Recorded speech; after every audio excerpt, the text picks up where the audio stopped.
Welcome back to Spiritual Streetsmarts, a series where myself and quite a few other people from the quantumhealers.com community will be sharing tools and ideas, knowledge, and even perspectives that is helpful to all of us as humans living at this time in the world. Today, I want to talk about a tool that I use every morning, really right when I wake up. So the first thing I do when I come back to conscious awareness is tune into or become aware of, again, my higher self, my oversoul, or whatever other words you use for that.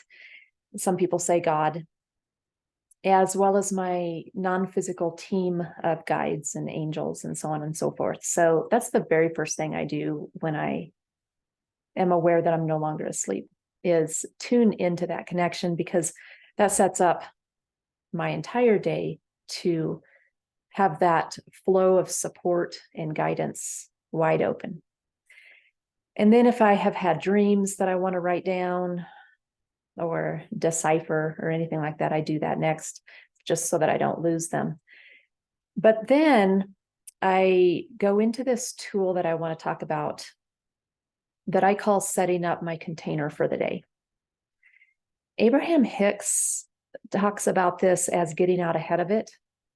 And it's escaping my mind, but I know there's a few other people I've heard talk about this, just using different terms or different words.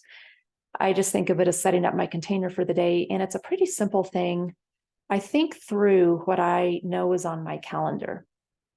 And I just think about what I want that experience to be like, to feel like, what I want to walk away from that task or that experience with. And so it might look like maybe the first thing that I need to do is a Zoom meeting. And then after that, I'm going to stop by my mom's house and do a couple things for her. And then maybe I'm going to come home and make dinner for my husband and myself and just spend a quiet evening. And of course, in between this, I'm going to be doing, all the little things, right? All the get-to-do lists that we all have. But maybe those are the primary points on my agenda for that day. And so with the Zoom meeting, perhaps the other people who are going to be in that meeting are not of the same belief systems that I am, don't necessarily have the spiritual practices or directions that I do. But I want them, maybe what comes to me about that meeting is I want them to have an experience that is fulfilling to them in some way, that is maybe deeply nurturing to them in some way, that just up levels them in some way. So that might be what I intend for that. And then stopping by my mom's house, maybe I want to walk away from that with both of us having connected in a way we never have before. A simple conversation, a memory that we share, a cup of tea.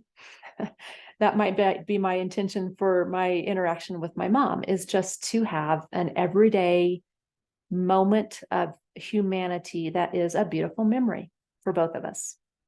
And then maybe for the dinner I'm going to cook, I really want that to be an artistic expression of my creativity, an outlet for me, so that I can create something that is sensually pleasing and nutritious, fulfilling to the body. Something that my husband and I both enjoy, just an everyday weeknight dinner that brings both of us nourishment and joy. And then maybe I want the evening to be something that is rejuvenating to us, refreshing and relaxing. So it's as simple as that. I just, whatever comes to me as I'm thinking through whatever's going to go on for me that day, and I set that up as an intention. And then what's really interesting is if you can remember when you're going to bed that night, which often I don't. But it's really magical if you can remember to reflect back on the day and compare the experiences you had with what you intended. And I have noticed when I remember to do this, it's always what I intended or better.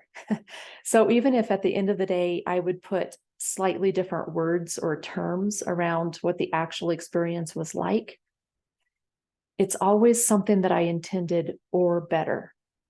So, fun little tool for you to play with, if nothing else. I hope that this is helpful. My name is Donna McMurtry, and I do BQH sessions. I offer Beyond Quantum Healing sessions. If you are interested in this, go to quantumhealers.com and type in my name, Donna McMurtry. Also, there is a lot of practitioners on that worldwide directory who practice a lot of energy healing modalities. So, as well as some great information, blogs, videos, all sorts of things. It's a huge resource for humanity at this time. Thank you so much for watching, and many blessings on you, many blessings on your day today.